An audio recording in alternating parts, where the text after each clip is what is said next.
नमस्कार। आप सभी का बहुत बहुत स्वागत, अभिनंदन। आज हम राजनीति शास्त्र के अंतर्गत प्लेटो को पढ़ेंगे और चीज़ों को अच्छे से समझेंगे। सबसे पहले हम ये जान लें कि प्लेटो की अवधारणा क्या थी, प्लेटो के विचार क्या थे, प्लेटो क्या चाहते थे, प्लेटो की राज व्यवस्था कैसी थी। सबसे पहले हम ये जानेंगे कि प्लेटो के विचार क्या थे। देखिए, जब तक दार्शनिक शासक नहीं बन जाते या शासक दार्शनिकों में परिवर्तित नहीं हो जाते, तब तक विश्व से बुराइयों का उन्मूलन संभव नहीं है। ये विचार प्लेटो के थे। प्लेटो का मानना था कि एक राजा को, एक शासक को दार्शनिक होना चाहिए या एक दार्शनिक व्यक्ति को ही शासक या राजा बनाना चाहिए, तभी बुराइयां खत्म होगी, वरना नहीं होंगी। ये अवधारणा किसकी थी? ये प्लेटो की थी। अब हम जानेंगे कि प्लेटो के बारे में लोगों के विचार क्या थे। देखिए, लोगों का मानना है कि प्राचीन यूनान का अत्यंत प्रभावशाली दार्शनिक पश्चिमी परंपरा का व्यवस्थित राजनीतिक सिद्धांतकार अगर कोई है तो वो कौन है? प्लेटो। अब हम जानेंगे कि प्लेटो का जीवन परिचय क्या है। देखिए, राजनीतिक दर्शन के इस अमर चिंतक का नाम एक कुलीन परिवार में हुआ था। उनके पिता का नाम अरिस्टोन तथा माता का नाम पेरिकतियोन था।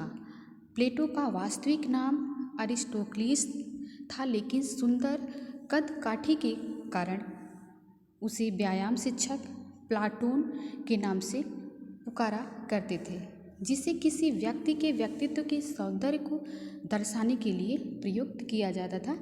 यह प्लाटून शब्द ही बाद में जाकर प्लेटो के रूप में परिवर्तित हो गया। अब हम जानेंगे कि प्लेटो की जो है अवधारणा क्या थी, या सबसे पहले जान लें कि प्लेटो के ग्रंथ और शैली क्या थी। प्लेटो की ग्रंथ और शैली कौन कौन सी थी? देखिए, प्लेटो की ग्रंथ और शैली तो निम्नलिखित है, लेकिन जो मुख्य है वो हम आपको बताने की कोशिश करेंगे। जैसे राज दर्शन की दृष्टि से प्लेटो के मुख्य रूप से 3 ग्रंथ की रचना की गई है, जो इस प्रकार से है। पहला, नंबर 1 रिपब्लिक, दूसरा स्टेट्समैन, तीसरा लॉज। देखिए, प्लेटो का मुख्य ग्रंथ अगर माना जाए तो वो कौन सा है? रिपब्लिक है। वो रिपब्लिक है। प्लेटो द्वारा राज दर्शन पर रचित सभी मुख्य ग्रंथों में से उनका ग्रंथ रिपब्लिक सबसे मुख्य है, जिसे न्याय संबंधित या न्यायप्रियता के नाम से भी पुकारा जाता है, क्योंकि प्लेटो ने इसके माध्यम से एक ऐसी आदर्श राज्य व्यवस्था का अनुसंधान करने का प्रयास किया जो न्याय पर आधारित है। इसकी रचना प्लेटो ने 40 वर्ष की अवस्था में की थी। रिपब्लिक प्लेटो की संपूर्ण दार्शनिक विचारों का प्रतिनिधि ग्रंथ है तथा समाज और मनुष्य के जीवन के पक्ष पर आधारित भौतिक, नैतिक और आध्यात्मिक पक्षों पर वह प्रकाश डालता है। अब हम जानेंगे कि प्लेटो की रिपब्लिक में विषय वस्तु क्या क्या सम्मिलित किए गए थे। देखिए, सबसे पहले तो उनके विषय वस्तु में आत्मिक भाव को ज़्यादा वरीयता दी गई थी, वहीं पे न्याय की अवधारणा को भी, और सबसे अहम अगर कोई बात है तो वो शिक्षा है, क्योंकि प्लेटो व्यक्ति को आदर्श राज्य की अनुकूल बनाने में शिक्षा की भूमिका को महत्वपूर्ण मानता है। वह अपने आदर्श राज्य के शासकों के लिए एक विशद प्रशिक्षण पद्धति की व्यवस्था करता है। अब हम जानेंगे कि प्लेटो की अवधारणा क्या थी। प्लेटो की अवधारणा क्या थी? देखिए, प्लेटो की अवधारणा अपने स्थान के कार्यों को अपनी योग्यता अनुसार करना तथा दूसरे के कार्यों में हस्तक्षेप नहीं करना ही न्याय है। प्लेटो के मुख्य ग्रंथ रिपब्लिक का मुख्य विषय न्याय का अनुसंधान करना है, जो उनके द्वारा प्रतिपादित आदर्श राज्य का मुख्य आधार भी माना गया है, जो कार्य के रूप में परिणत होकर उसे आदर्श रूप प्रदान करता है। न्याय के इस रूप का अनुसंधान करने वाला ग्रंथ होने के कारण रिपब्लिक का दूसरा नाम न्याय से संबंधित भी है। न्याय रूपी पद्धति भी लागू करने का नियम बताया गया है। अब हम जानेंगे कि प्लेटो की जो अवधारणा थी वो परंपरावादी अवधारणा क्या थी। देखिए, परंपरावादी अवधारणा में न्याय की परंपरावादी अवधारणा का समर्थन सिफेलस और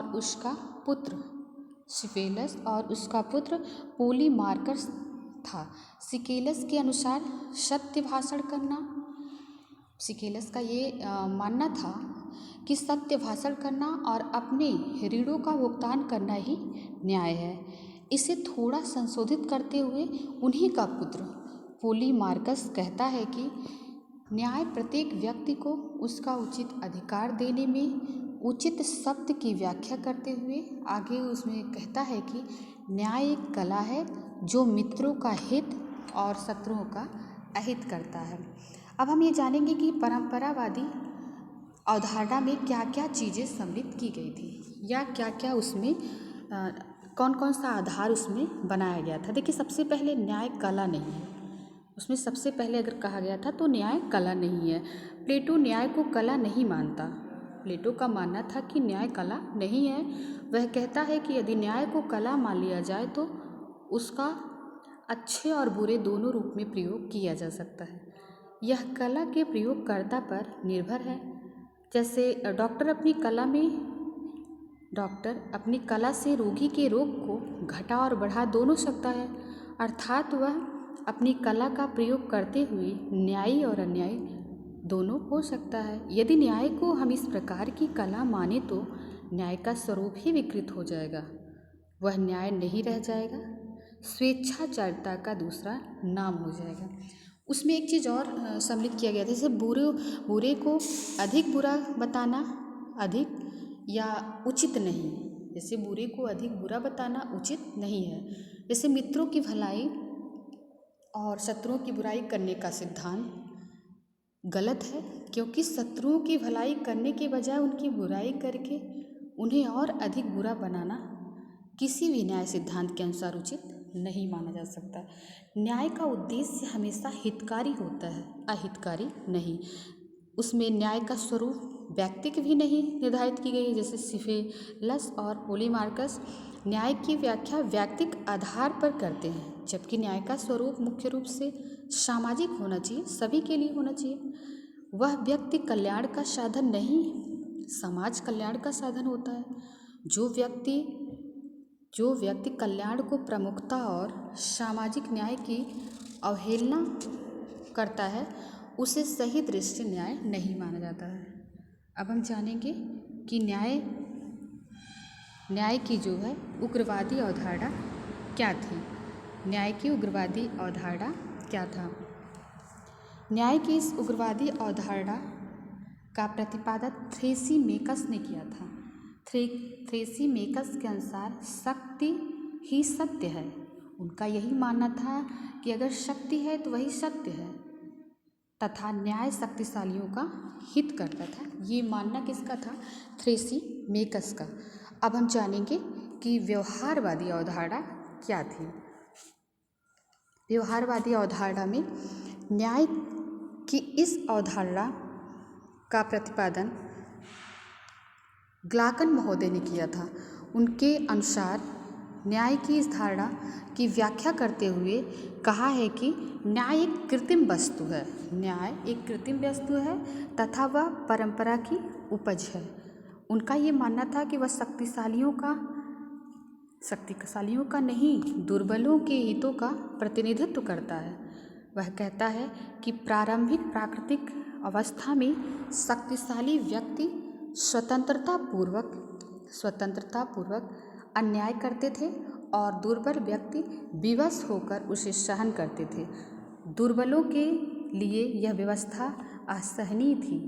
सभी ने मिलकर एक समझौता किया और उसमें अन्यायपूर्ण प्राकृतिक व्यवस्था का अंत और न्यायपूर्ण सामाजिक व्यवस्था का प्रारंभ भी किया। अब हम जानेंगे कि प्लेटो की न्याय की अवधारणा क्या थी। देखिए, प्लेटो न्याय को मनुष्य का आत्मा का एक अनिवार्य गुण मानता था तथा मनुष्य और उस राज्य में साम्य दिखाने के लिए यह प्रतिपादित करता है कि राज्य व्यक्ति का ही बृहद रूप है। सबसे अच्छी लाइन और बहुत पूछने वाली कि राज्य व्यक्ति का बृहद रूप है, ये किसने कहा है? ये प्लेटो ने कहा है।